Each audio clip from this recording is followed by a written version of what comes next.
Добрый день, дорогие друзья. Очень часто люди задают вопрос, а что такое межпозвонковая грыжа и, соответственно, как ее вылечить? Потому что наша, к сожалению, современная медицина лечит ее только оперативным путем, по-другому нет. На самом деле все гораздо проще. Что такое межпозвонковая грыжа? У нас, вы знаете, позвоночник состоит из позвонков. Между позвонками есть прослоечки, называются межпозвонковые диски. Вот эти диски состоят из двух частей. Кольцо, мощное такое фиброзное кольцо, а внутри мягкий такой диск, ядро называется. Ядро и кольцо, соответственно. Кольцо мощное, как рубец такой, да, фиброзное. А ядрышко вот это вот, оно такое жиденькое, мягенькое. Оно нужно для того, чтобы расталкивать позвонки. То есть это оно как амортизатор работает. А кольцом позвонки как бы припаяны друг к другу. То есть кольцо прирощено к нижнему позвонку и прирощено к верхнему позвонку. Соответственно, вот это кольцо делается. Когда идет постоянная нагрузка и отсутствие питания, то диск атрофируется. Как мы уже говорили, это ткани, которые находятся в зоне высокого давления, поэтому в самом диске в этом ни в ядре, ни в кольце нету сосудов, которые его кровоснабжают. Кровь, питание эти диски получают от позвонков, и от верхнего, и от нижнего позвонка. За счет того, что он сжимается, растягивается, сжимается, растягивается.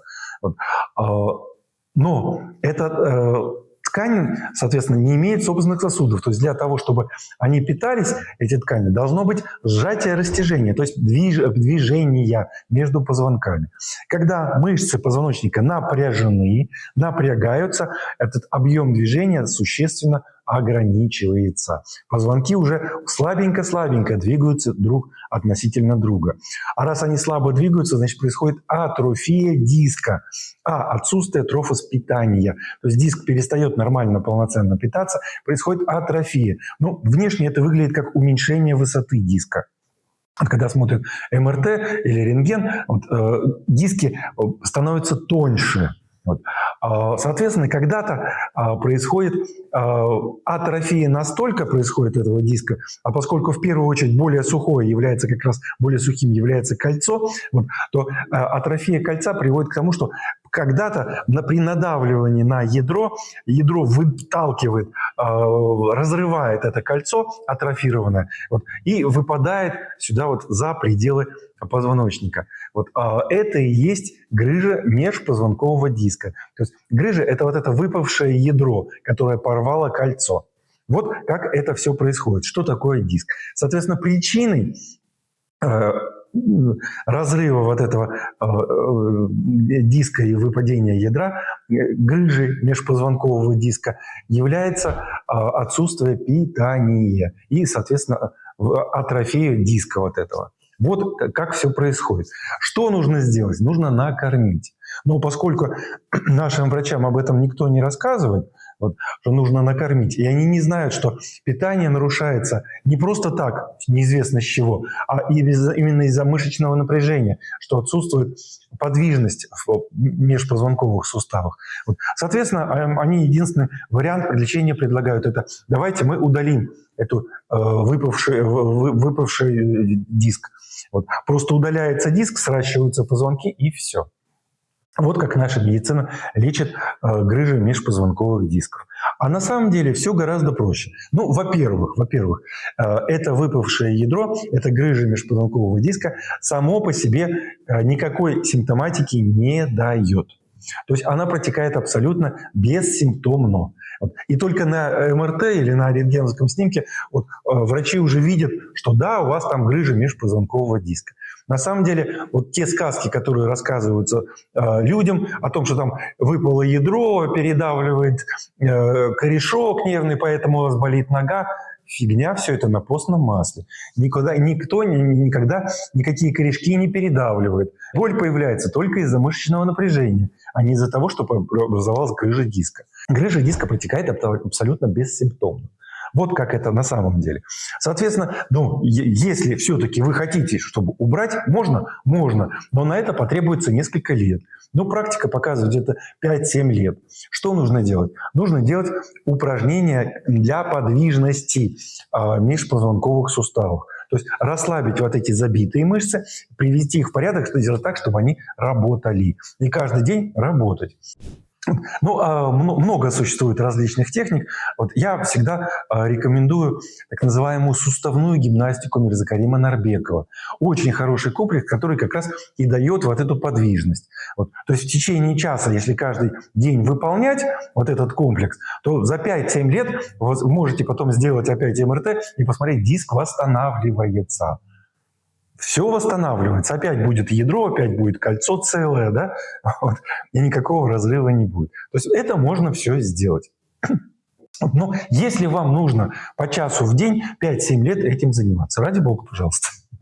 Я говорю, можно этим и не заниматься, да? А просто поделать статические растяжки для мышц и сделать так, чтобы вас ничего не беспокоило. И продолжать жить совершенно нормально в покое. Без боли и без каких-то неприятных симптомов. Очень часто, к сожалению, наша медицина и люди под воздействием, под влиянием наших доблестных врачей думают, что нужно как-то бороться с грыжей межпозвонкового диска. Да? Почему? Потому что когда принцип какой? Начинает человека беспокоить там, боль в пояснице. Человек, естественно, идет к врачу. Да? Но нас так приучили, что врача научили лечить. И если нас что-то беспокоит, мы идем к врачу, типа того, что он вроде как должен нас вылечить. Да? Вот. А приходит человек к врачу, а врач что делает? В обязательном порядке назначают обследование. Или МРТ, или КТ позвоночника. Почему? Потому что врача научили, что в случае каких-то проблем, там остеохондроз позвоночника, там спондилез, там грыжа межпозвонкового диска, протрузия, вот, что все это дает какую-то болезненную симптоматику. Ну, врачам так рассказывают. И они думают, что эта боль может быть связана с какими-то изменениями в позвоночнике. Поэтому естественно, что помимо того, что они назначают какие-то лекарства, которые в большинстве случаев, в 90%, просто не помогают, они обязательно назначают обследование позвоночника. Ну, человек же верит врачам, ну как же, их же научили, вот они же знают, значит, и он выполняет то, что ему сказал врач. Идет на МРТ или на КТ, делает снимочек позвоночника, и там, о, счастье для врача, есть грыжа межпозвонкового диска. Для врача почему это счастье? Потому что то лечение, которое он назначил, при мышечных напряжениях не работает. Вот боли вот этими противовоспалительными средствами, которые врачами назначаются, они боли мышечные очень редко снимаются, очень слабо снимаются. Вот. Соответственно, врач назначил лечение. Естественно, КТ делается не на следующий день, там, через неделю, там, через какое-то время, а за это время у пациента изменений никаких нет. То есть как болело, так и болит. Поэтому, когда он приходит со снимочком второй раз к врачу, и на снимочках грыжа межпозвонкового диска, для врача это счастье. Почему? Потому что он не знает, почему его лечение не помогает. А тут грыжа. О, вот, это вот козел отпущения. Это она виновата. Эта грыжа вам дает такую боль, поэтому вот из-за нее у вас болит спина. Да. И сразу куда? Ну, поскольку грыжа, значит, как вылечить грыжу? Один единственный способ – удалить. Кто у нас занимается операциями на нервной системе? Правильно, нейрохирурги. Вот. И отпинывает к нейрохирургу. Идите к нейрохирургу, вот он вам поможет. Приходит человек к нейрохирургу, говорит, вот у меня болит спина. Вот. А на снимочке грыжи межпозвонкового диска. Ну, нейрохирург, его профессия резать. Да? Хирургические операции на нервной системе. Его по-другому никто не учил лечить. Что говорит нейрохирург? Ну, раз грыжа, давайте оперироваться. И если у пациента не хватит головы, ума в этой бестолковке, и он пойдет на операцию, то что он получит? Он получит операционное удаление этой грыжи. В 60% случаев это проходит без всякого последствия. Без последствия какого? Боль остается. Боль как была, так и остается. В 60% случаев. Почему боль в 40% случаев может уйти? А потому что иногда у нас, то есть хирургическая операция выполняется под анестезией, да, под наркозом. Делает наркоз, дает наркоз анестезиолог. Обязательно в любой хирургической операции присутствует такой врач, который называется анестезиолог, который дает наркоз. тому человеку, на котором делают операцию. Вот. Так вот, иногда у нас анестезиологи ошибаются и дают наркоз больше, чем нужно. И вот это бывает достаточно часто. И где-то порядка 40% случаев. Когда человеку дали наркоз больше, чем нужно, то вот это наркотическое средство, оно обладает одним интересным свойством. Оно способно убирать вот эти самые мышечные напряжения, мышечные зажимы, так называемые забитости мышц, и расслаблять мышцы. И вот тогда, если идет передозировка наркоза, вот, то тогда мышцы, которые, собственно, напряжение которых и давало боль, они расслабляются, и человек после операции боли не чувствует, боль проходит. О счастье! Оказывается, это была грыжа, оказывается, это она была виновата. Вот на самом деле грыжа в поясничном отделе никакой симптоматики не дает. Вот это нужно понимать. Вся боль в пояснице в 100% случаев это мышечные напряжения. Вот. Сейчас немножко дальше скажу, что там еще конкретно, в каких ситуациях, какие мышцы нужно расслаблять, чтобы вы понимали, как уходить от этой ситуации без врачей и без операции. Так вот, грыжа межпозвонкового диска симптоматики вообще никакой не дает. Ни боли, ни ограничения движений, ничего. Она вообще происходит, протекает бессимптомно. И это доказывается снимочками.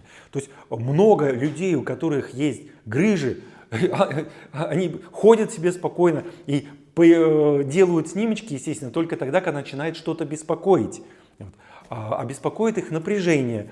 И тогда у них на снимках могут находить грыжи. У кого-то они есть, у кого-то их нет. А боли бывают и там, и там. Поэтому грыжа никакого отношения к боли в пояснице не имеет. Вот это нужно понимать. Иначе вас будут оперировать. У меня в свое время был достаточно молодой человек, где-то 38 или 39 лет, который трижды оперировался на поясничном отделе позвоночника по поводу грыж. Когда я увидел его, он сказал, что 3 раза перенес операцию. Я ему так честно сказал: ребята, вы простите? Конечно, я говорю, простите, но вы дурак. Вот. То есть человек вообще не понимает. 1 раз прооперировался, толку нет. 2 раз прооперировался, но ума в голове не хватило. Он и 3-й раз пошел оперироваться. Так оперируйтесь тогда и 4-й, 5-й, 6-й, хоть всю жизнь. Ложитесь на операцию и каждые полгода оперируйтесь. Но голова-то должна быть, для чего-то вам она дана. Наверное, для того, чтобы не убивать себя, наверное, для того, чтобы включить голову в нужный момент и понять, что операция не приводит ни к какому эффекту. Потому что не грыжа виновата. А боль в поясничной области вызывается не грыжей, а вызывается мышечным напряжением. Соответственно, и убирается она банальным расслаблением вот этих самых мышц. Там 3 варианта боли в пояснице вообще возможно. Первый вариант, самый такой, наиболее частый, это когда напрягаются квадратные мышцы поясницы, сами продольные поясничные мышцы, когда мы потаскали тяжесть, то есть дали повышенную нагрузку. Мы все знаем, что после непривычной физической нагрузки у нас мышцы болят. Так? Так. Вот так же и тут тоже появляется боль в пояснице. Расслабьте эти мышцы, боль уйдет тут же, за несколько минут работы, расслабления, растяжки. А второй вариант, когда таз, кости таза в норме у нас должны ходить каждая сама по себе, подвижны быть. Да? Когда мышцы таза зажимают таз, и таз начинает ходить как единое целое, как единый конгломерат, вот тогда тоже проблема здесь, в тазу, мышцы таза зажаты, а перегружаются мышцы поясницы, и боль будет в пояснице. А расслабить надо мышцы таза. Вот это второй вариант. И третий вариант, когда единственный вариант, когда бывает острая простреливающая боль в поясничной области, он всегда связан с проблемой в животе. У нас в животе есть так называемые подвздошно-поясничные мышцы. И именно их напряжение вместе с брюшиной дает эту острую простреливающую боль. И при этом будет достаточно четкая совершенно симптоматика, что человеку некомфортно будет сидеть или стоять в выправленном положении. Ему хочется ножки подтянуть к себе, к животу. И эта боль будет уходить, если он ляжет на бок и подтянет ножки к груди. Тогда в таком положении, если он не будет двигаться, а просто в таком согнутом положении лежать, боли не будет, боль тут же уходит. Почему? Потому что это и есть как раз напряжение этих подвздошно-поясничных мышц. И если вы уберете их натяжение, напряжение, то боль уходит. Соответственно, при такой острой боли в пояснице она убирается легко и просто, опять-таки без всяких операций, расслаблением, растяжкой этих самых подвздошно-поясничных мышц. Делается это с помощью поперечного шпагата с переносом веса тела на живот. Но и обязательно, поскольку эта мышца связана с брюшиной, обязательно расслабить брюшину. Как это все делается? Посмотрите на другие ролики на YouTube, у меня все есть. Так что, друзья мои, пожалуйста, отстаньте от своей грыжи межпозвонкового диска, не докапывайте вы ее, не виновата она в том, что у вас болит. Она такое же следствие, как и все остальное, того, что у вас напряжены мышцы в пояснице. Будьте здоровы!